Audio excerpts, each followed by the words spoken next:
కృప వెంబడి కృపనిచ్చిన దేవా, సమృద్ధి కృపనిచ్చితివే.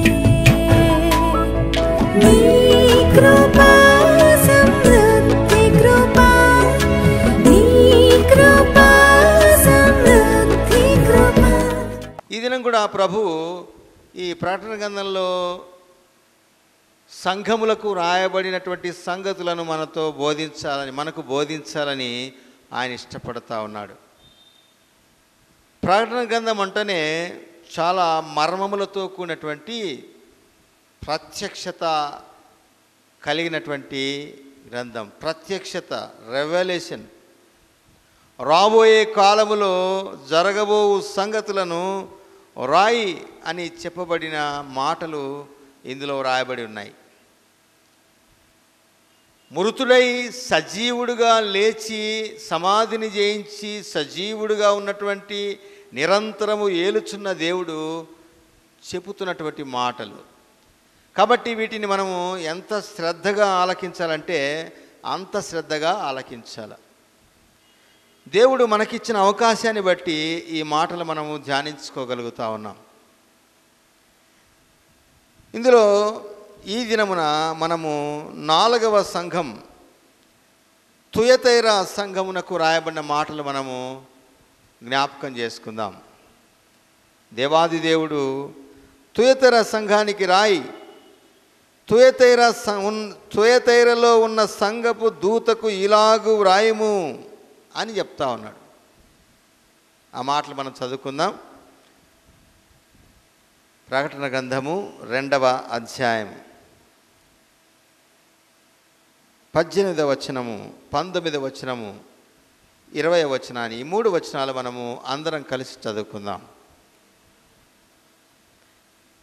తుయతైరలో ఉన్న సంఘపు దూతకు ఇలాగు వ్రాయము, అగ్ని జ్వాల వంటి కన్నులను అపరంజిని పోలిన పాదములను గల దేవుని కుమారుడు చెప్పు సంగతులేవనగా, నీ క్రియలను, నీ ప్రేమను, నీ విశ్వాసమును, నీ పరిచర్యను, నీ సహనమును నేను ఎరుగుదును.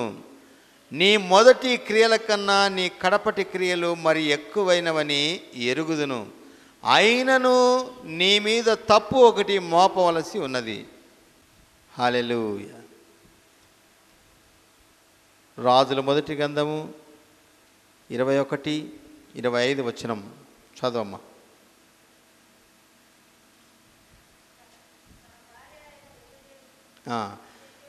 తన భార్య అయిన యెజెబెలు ప్రేరేపణ చేత యెహోవా దృష్టికి కీడు చేయ తన్ను తాను అమ్ముకొనిన ఆహాబు వంటి వాడెవ్వడునూ లేడు. యెజెబెలు ఏం చేస్తున్నట అంటే దేవుని దృష్టికి వ్యతిరేకముగా ప్రోత్సహిస్తుంది అన్నమాట. ఇక్కడ అహాబు రాజు చాలా మంచివాడు. అహాబు రాజు తర్వాత దేవాది దేవుడు మెచ్చుకున్నట్టుగా చూస్తా ఉన్నాం. 29వ వచనం చూస్తాం చూడండి. 29వ వచనంలో, ఆహాబు నాకు భయపడి వినయముగా ప్రవర్తించడం చూచితివా? నాకు భయపడి అతడు వినయముగా ప్రవర్తించడం చేత ఆ అపాయము అతని కాలమునందు సంభవింపకుండా ఆపి అతని కుమారుని కాలమందు అతని కుటుంబీకుల మీదకి నేను దాన్ని రప్పించాను. అయితే పాపం చేసినాడు. అయితే ఆయన పశ్చాత్తాపన్నాడు. పశ్చాత్తాపడితే ఆ తీర్పును ఎక్స్టెండ్ చేసినాడు. ఆ పీరియడ్ ఎక్స్టెండ్ చేసినాడు. ఈరోజు వద్దులే, రేపు చూసుకుందాంలే అన్నాడు. ఒకవేళ ఆ దినమున వారు కూడా పశ్చాత్తాపడితే, తమ పిల్లలు పశ్చాత్తాపడితే దేవుడికి క్షమించటానికి సిద్ధమైన మనస్సు గలవాడు. దేవుడు మనల్ని క్షమించటానికి సిద్ధమైన మనస్సు గలవాడట. ఇక్కడ యెజెబెలు ఏం చేస్తూ ఉంది? తన భర్తను ప్రేరేపించి పాపము చేయటానికి, యెహోవా దృష్టికి అనగా దేవుని దృష్టికి కీడు చేయటానికి ప్రేరేపించింది. అయినా కూడా ఆహాబు ఆ ప్రేరణకు లోబన్నాడు. తర్వాత తను తాను పశ్చాత్తాప హృదయంతో ప్రభు దగ్గరికి వచ్చినప్పుడు ప్రభు ఏం చేసినాడు? అతని మీదికి రావాల్సిన శిక్షను పొడిగించినాడు. ఈ ఉదయకాలమున ఇక్కడ ఏం రాస్తున్నాడంటే, యెజెబెలును నీలో ఉంచుకుని ఉన్నావు. యెజెబెలు అనే స్త్రీని నీవు ఉండనిచ్చుచున్నావు. మారు మనస్సు పొందటానికి 21వ వచనంలో ఏం చెప్తా ఉన్నాడు ఇక్కడ చూడండి. మారు మనస్సు పొందుటకు నేను దానికి సమయం ఇచ్చి తిని కానీ అది మారు మనస్సు పొందలేదు అట. ఇంత కట్టమైన మాట. మారు మనస్సు పొందుట మనకు అవసరమైంది. లోకంలో చాలామంది మారు మనస్సు పొందండి అయ్యా, ప్రభువుని అంగీకరించండి అంటే ఏంటి మారు మనసు? పాపం నుంచి విడిపించబడాలయ్యా అంటే ఎవరు పాపం చేసినారు? పాపం ఎందుకు చేయాల్సి వచ్చింది? నేనేం పాపం చేసినాను అనేవారు చాలామంది ఉన్నారు. నేరుగా ప్రభువు చెప్తా ఉన్నప్పుడు, లేక దేవుని దాసులు చెప్తున్నప్పుడు, పరిస్థితులు చెబుతున్నప్పుడు, రాబోయే శిక్షణ గురించి జ్ఞాపకం చేస్తున్నప్పుడు సైతం మనుషులు మారు మనస్సుకు తమను తాము అప్పగించుకోవడం లేదట. రోమిలకు రాష్ట్ర పత్రికలో అపోస్తలుడైన పౌలు చూడండి ఏం మాటలు రాస్తున్నాడు అక్కడ. 2వ అధ్యాయం 4వ వచనం. దేవుని అనుగ్రహము మారు మనస్సు పొందుటకు నిన్ను ప్రేరేపించుచూ ఉండగా అని ఎరుగక ఆయన అనుగ్రహ ఐశ్వర్యమును సహనమును దీర్ఘశాంతమును తృణీకరించుదువా? నీ కాఠిన్యమును మార్పు పొందని నీ హృదయమును అనుసరించి ఉగ్రత దినమందు అనగా దేవుని న్యాయమైన తీర్పు బయలుపరచబడు దినమందు నీకు నీవే ఉగ్రతను సమకూర్చుకొనుచున్నావు. ఆయన ప్రతి వానికి వాని క్రియల చొప్పున ప్రతిఫలం ఇచ్చును. చూడండి ప్రభువు ప్రేరేపిస్తున్నాడు. యెజబెలకు తుయతైరా సంఘంలో ఉన్నటువంటి యెజబెలు లాంటి స్వభావం కలిగిన వ్యక్తికి మారు మనసు పొందడానికి అవకాశం ఇచ్చినాడట. One more chance he has given. ఆయన ఛాన్స్ ఇస్తే కూడా దాన్ని లెక్క చేయలేదు. అందుకే అపోస్తలుడైన పౌలు జ్ఞాపకం చేయాలి, మారు మనసు పొందటానికి దేవుని మహదైశ్వర్యము చొప్పున దేవుని యొక్క కృపను బట్టి మారు మనసు పొందటానికి మనకు అవకాశం ఇస్తే ఈ మనుషులు ఏం చేస్తున్నారట అంటే మారు మనసు మాకు వద్దు అంటున్నారు.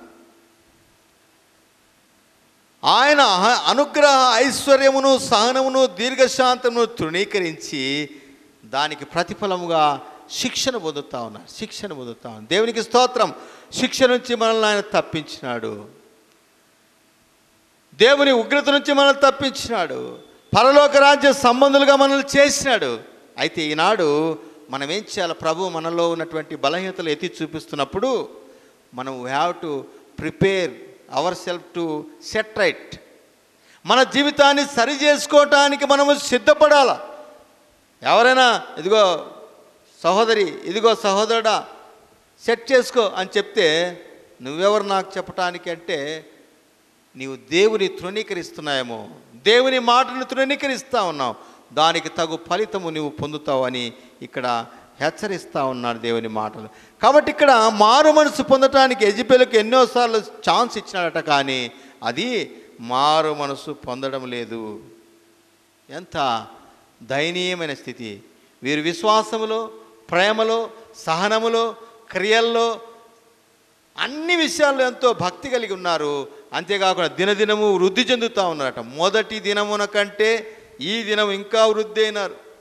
ప్రేమించే విషయంలో, క్షమించే విషయంలో, ప్రోత్సహించే విషయంలో, ప్రభుని ఆరాధించే విషయంలో, ప్రభుకు తాము సమర్పించుకునే విషయంలో, ప్రభు మీద విశ్వాస విషయంలో వృద్ధి చెందుతూ ఉన్నారు. అయితే ఇంకా కొన్ని తప్పుడు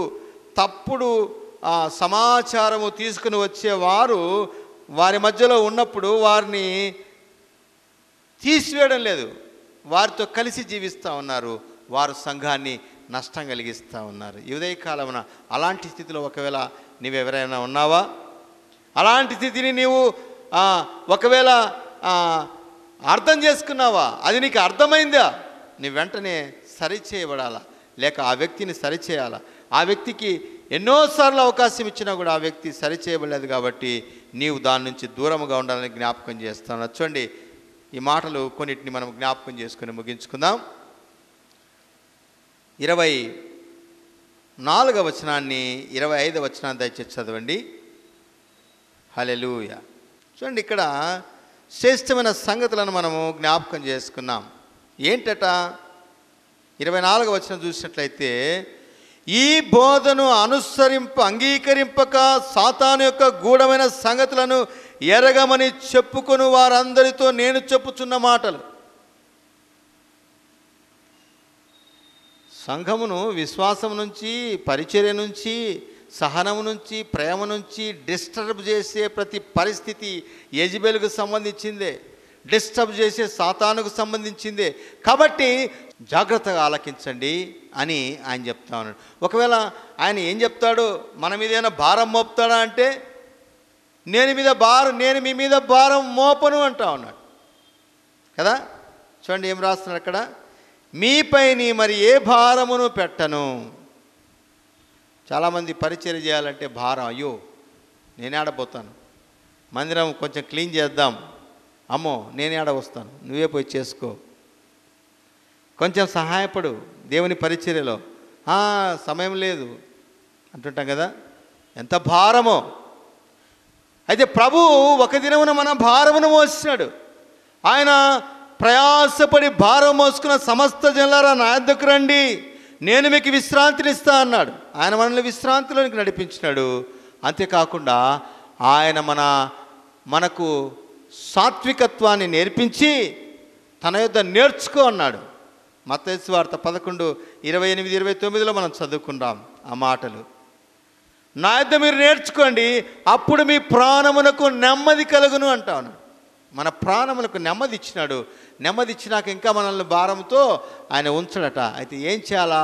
25వ వచనం చూసినట్లయితే, నేను వచ్చు వరకు మీకు కలిగి ఉన్నదాన్ని గట్టిగా పట్టుకోండి.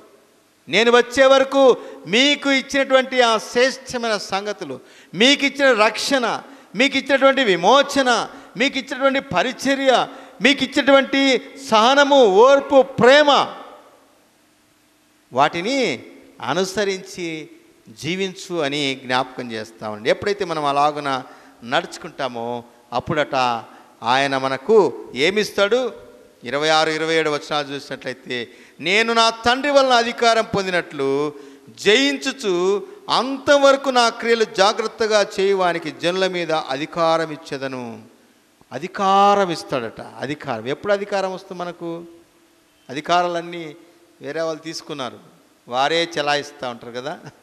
వారు మనం పోయి అడిగితే, నిన్న టీవీలో ఒక ఆయన చెప్తా ఉన్నాడు, ఎక్కడుందయ్యా మేము ఓట్లేసి గెలిపిస్తే ఆయన మాకు దొరకడం లేదు, ఆయన దగ్గర పోవాలంటే ఎంత కష్టం మాకు, ఓట్లేసిందేమో మేమే, ఆయన మరి ఓట్లు వేయించుకున్నాడు, తర్వాత మాకు అందకుండా దూరం పోయినాడు, ఎందుకంటే ఆయన అధికారి. ప్రభు ఒక దినమున మనల్ని ఏం చేస్తున్నట్ట అంటే, దీనులుగా ఉన్నటువంటి మనల్ని ఒక దినమున అధికారంలోనికి తీసుకొస్తా ఉన్నాడు. 1000 ఏళ్ల పరిపాలనలో మనల్ని అందరినీ ఆయన అధికారులుగా చేయబోతా ఉన్నాడు. అక్కడ మనకు కిరీటములు ఉంటాయి, అక్కడ అధికారములు ఉంటాయి. అధికారాన్ని మనకి ఇవ్వబోతా ఉన్నాడని జ్ఞాపకం చేస్తాం. చూడండి, 1-2 మాటలు మనము జ్ఞాపకం చేసుకున్నట్లయితే, జయించు వారికి, లేకపోతే గట్టిగా పట్టుకున్న వారికి, ప్రభు ఇచ్చినటువంటి రక్షణ భాగ్యాన్ని అనుసరించు వారికి, తప్పిపోకుండా ఉన్నవారికి ఏమేమి మనకు ఆజ్ఞలు, లేకపోతే ఏమేమి చేయాలని ఆయన కోరుతా ఉన్నాడు, తద్వారా మనకు ఏమి ఇవ్వబోతా ఉన్నాడు అన్న మాట మనం చూసినట్లయితే, యోహాను సువార్త 8వ అధ్యాయం 31-32 వచనాలు చూసినట్లయితే, అక్కడ శ్రేష్టమైన సంగతులు అక్కడ రాయబడి ఉన్నాయి. దయచేసి మాటలు గమనించండి. కాబట్టి యేసు తనను నమ్మిన యూదులతో, మీరు నా వాక్యమందు నిలిచిన వారైతే నిజముగా నాకు శిష్యులై ఉండి సత్యమును గ్రహించెదరు, అప్పుడు సత్యం మిమ్మల్ని స్వతంత్రులుగా చేయను.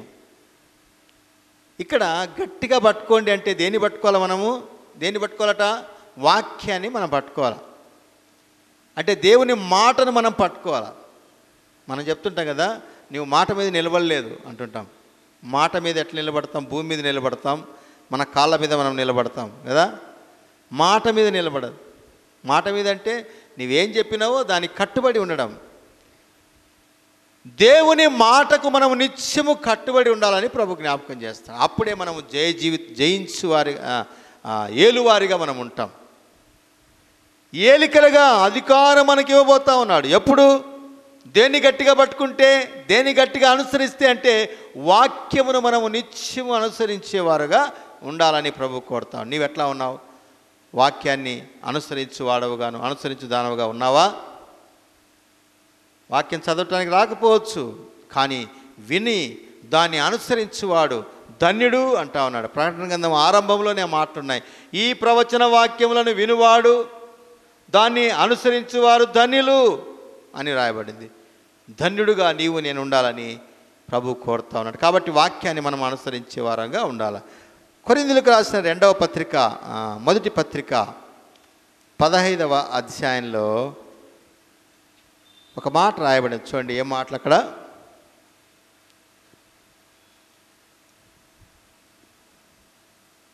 రెండవ వచనం చదవండి. 15:2. మీరు దానికి అంగీకరించితిరి, దాని యందే నిలిచి ఉన్నారు. దేని యందు? మొదటి వచనంలో రాయబడింది, సువార్త యందు నిలిచి ఉన్నారు. మీ విశ్వాసము వ్యర్థమైతేనే గాని నేను ఏ ఉపదేశ రూపముగా సువార్త మీకు ప్రకటించితినో ఆ ఉపదేశమును మీరు గట్టిగా పట్టుకుని ఉన్నాడలా ఆ సువార్త వలనే మీరు రక్షణ పొందువారై ఉందరు. ఇక్కడ రక్షణ ఆల్రెడీ మనం పొందినాం. ఇంకేంటి రక్షణ మనకు? ప్రభు చెప్తా ఉన్నాడు, దినదినము మనం రక్షింపబడాలి. లోక మాలిన్యములో లోకంలో మనం వెళ్తున్నప్పుడు లోక మాలిన్యం మనకు అంటే ప్రమాదం ఉంది. అందుకోసం మనం ఏం చేయాలా? దినదినము రక్షణ పొందాలి. దినదినము రక్షణ పొందాలంటే ప్రభు మనకు చూపిన సువార్త, మనకిచ్చిన సువార్తను ఏం చేయాలి? గట్టిగా పట్టుకోవాలి. ఆ ఉపదేశమును గట్టిగా పట్టుకుంటే ఏం చేస్తాడట? ఆ సువార్త వల్లనే దినదినము మనము రక్షణ పొంది ఆయన రాకడ కొరకు మనం నిలబడి ఉంటామని ప్రభు జ్ఞాపకం చేస్తూ ఉన్నాడు. తెస్సలోనికి రాసిన పత్రిక, రెండవ పత్రిక 2వ అధ్యాయం 15వ వచనంలో ఇట్లా రాయబడింది, సహోదరులారా నిలకడగా ఉండి మా నోటి మాట వలనను మా పత్రిక వలనను మీకు బోధింపబడిన విధులను చేపట్టుడి, పారంపర్యములను చేపట్టుడి. నిలకడగా ఉండి మేము మీకు ఉపదేశించిన, అపోస్తలుడు పౌలు చెప్తాడు కదా, ప్రభువు నాకు ఉపదేశించిన విధిని నేను మీకు అప్పగిస్తూ ఉన్నాను, ప్రభు నాకు అప్పగించిన పనిని మీకు చెప్తా ఉన్నాను. ఏంటట అంటే, ఇదిగో ఆయన మరణమును ఆయన పునరుత్థానమును జ్ఞాపకం చేయటానికి కొరకై ఆ బలలో పాలు పొందండి అని ఆయన చెప్తా ఉన్నాడు. ఇక్కడ అదే మాట ఇక్కడ కూడా చెప్తా ఉన్నాడు. ఏంటట? నిలకడగా ఉండి మీకు బోధింపబడిన విధులను చేపట్టండి. పత్రికల ద్వారాను వ్యక్తిగతంగాను మీకు బోధించబడిన బోధను అనుసరించి నిలకడగా ఉండండి అని జ్ఞాపకం చేస్తాను. గట్టిగా పట్టుకోవడం అంటే మనము నిలకడగా ఉండాలా, రక్షణను మనం వెంబడించే వారముగా ఉండాలా, ఆయన మాటలను మనం వెంబడించే వారముగా ఉండాలా. ఇంకొక 3వ మాట మనం చూసినట్లయితే 1 తిమోతి 3:9 విశ్వాస మర్మమును పవిత్రమైన మనస్సాక్షితో గాయకుని వారై ఉండాలి. ఇక్కడ పెద్దల గురించి రాస్తూ పెద్దలను సెలెక్ట్ చేయండి, సంఘమునకు పెద్దలను సెలెక్ట్ చేయండి, పరిచారకులను సెలెక్ట్ చేయండి అన్న కాంటెస్ట్లో చెప్తున్న మాట ఏంటంటే పవిత్రమైన మనస్సాక్షి కలిగిన వారే ఉండాలి. మనమందరినీ కూడా ప్రభు రక్షించి పరిచారకులుగాను, దేవుని యాజకులుగాను, రాజులైన యాజక సమూహంగాను చేసి ఉండగా మనం ఎట్లా ఉండాలట? ఎట్లుండాలా? చెప్పండి ఒక మాట, మీరు కూడా చెప్పండి. పవిత్రమైన మనస్సాక్షి. మన మనస్సాక్షి క్లియర్గా ఉండాలి. లోపల ఒకటి బయట ఒకటి ఉండకూడదు. లోపల ఒక మనస్సు పెట్టుకొని బయట ఒకటి చెప్పకూడదు. మామూలుగా మనం చెప్తాం కదా, మనం భోజనం చేస్తున్నప్పుడు ఎవరైనా వచ్చి రండి రండి తిందురండి అంటుంటాం. మనకే సరిపోదు, ఇంక వాళ్ళకి ఎప్పుడు పెడతాం? డ్యూయల్ మీనింగ్ అన్నమాట. మన హృదయము పవిత్రంగా ఉండాలి. మనం ఏమి చెబుతామో అది మన హృదయం. యేసుక్రీస్తు ప్రభుల వారు ఏమై ఉన్నారో అదే చేసినాడు. ఆయన ప్రభు మనతో ఏం చెప్తున్నాడు? మీరు లోకమునకు వెలుగై ఉన్నారు, లోకమునకు ఉప్పై ఉన్నారు. అంటే ఉప్పు సారమును లోకానికి చూపించాలా, వెలుగై ఉన్న స్థితిని లోకానికి చూపించి వెలిగించాలి. అది మనం చేయాల్సిన పని. పవిత్రమైన మనస్సాక్షి మనం కలిగి ఉండాలని ప్రభు కోరుతాం. ఇంకొక మాట కూడా చూస్తే తీతు పత్రికలో 1వ అధ్యాయం 9వ వచనంలో ఒక మాట రాయబడింది. ఏంటనగా, హల్లెలూయా, తాను హితబోధ విషయమై జనులను హెచ్చరించుటకును ఎదురాడు వారి మాట ఖండించుటకును శక్తి గలవాడగునట్లు ఉపదేశమును అనుసరించి నమ్మదగిన బోధన గట్టిగా చేపట్టుకుని వాడే ఉండాలి. విన్న హితబోధ గట్టిగా మనం పట్టుకోవాలి, బోధను గట్టిగా పట్టుకోవాలి. రకరకాల బోధలు ఉన్నాయి కదా, ఇది ఇట్లా చేయొచ్చంట, అది అట్లా చేయొచ్చంట. నిలకడలేని బోధలు లోకంలో ఉన్నాయి. ఎవరు చెప్పినారా మీకంటే, ఇది ఎట్లంట ఫలానా చెప్పినారు, ఇట్లా చేస్తే ఇట్లా వస్తుందంట అని చేస్తూ పోతుంటారు. అలాంటిది కాదు ఇది. ఇది స్థిరమైన బోధ.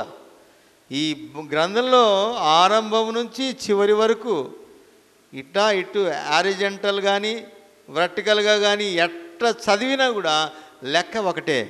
అది అలాంటి బోధను నీవు గట్టిగా చేపట్టాలని ప్రభు జ్ఞాపకం చేయి.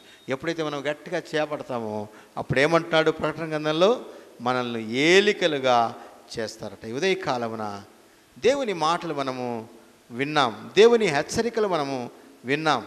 ఆ మాటలన్నింటినీ మన హృదయంలో భద్రపరచుకోవాలా. ఏంటి ఆ మాట? యెజబెలు యొక్క అన్యాచారములు, యెజబెలు యొక్క వ్యర్థమైన బోధలు మనం అనుసరించకూడదు. అయితే మనకిచ్చేటువంటి రక్షణను మనం కొనసాగించాలా, వాక్యంలో ఎదగాల, బోధలో ఎదగాల, విశ్వాసంలో ఎదగాల, రక్షణలో ఎదగాల, నిలకడగా ఉండాలా. తొట్టిల్లకుండా మనం కాపాడబడాలంటే ప్రభు వాక్యమును మనము నిత్యము ధ్యానించే వారముగా ఉండాలి.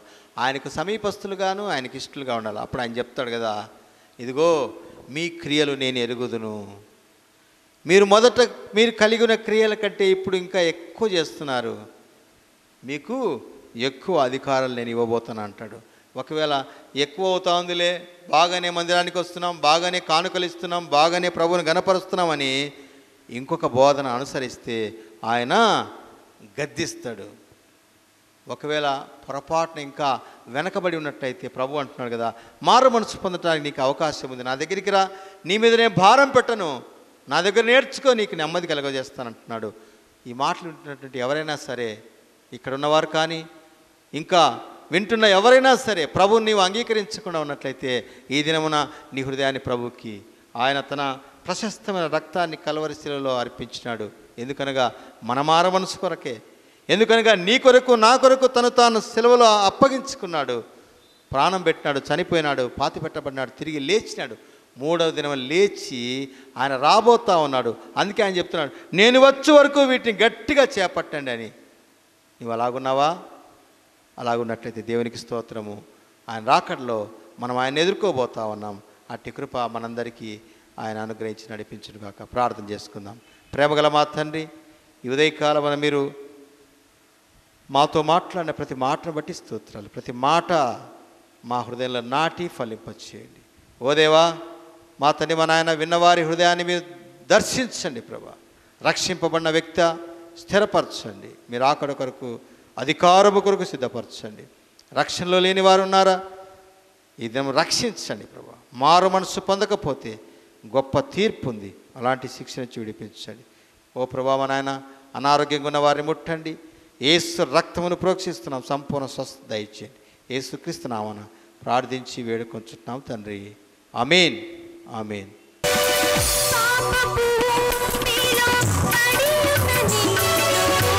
క్షమించువారెవరు?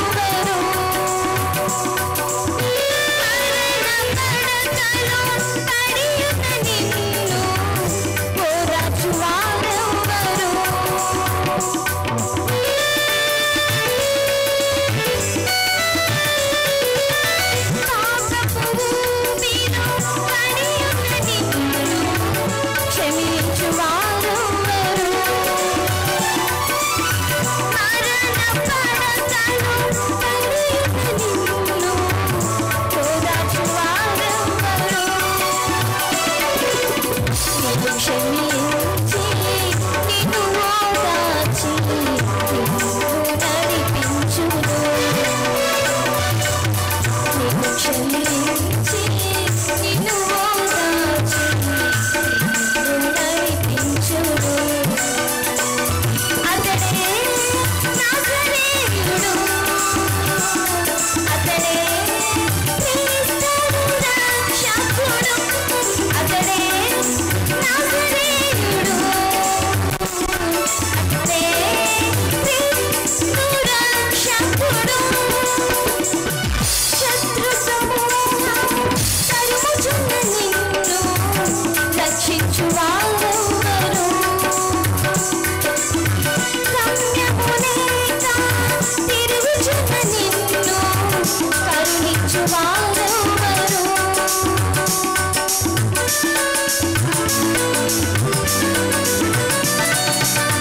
శత్రు సమూహం తరుముచున్న నిన్ను రక్షించువారెవరు? గమ్యములేక తిరుగుచున్న నిన్ను కరుణించువారెవరు?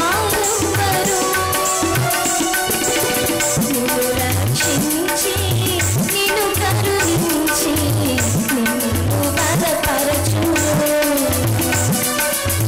నిన్ను రక్షించి నిన్ను కరుణించి నిన్ను బలపరచును.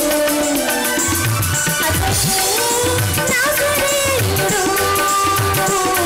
అతడే క్రీస్తువు రక్షకుడు, అతడే నాజరేయుడు, అతడే క్రీస్తువు రక్షకుడు. నరకటి నుండి పరమునకు నిన్ను చేర్చువారెవరు? నిత్య నిబంధన నీతో చేసి స్థిరపరచువారెవరు?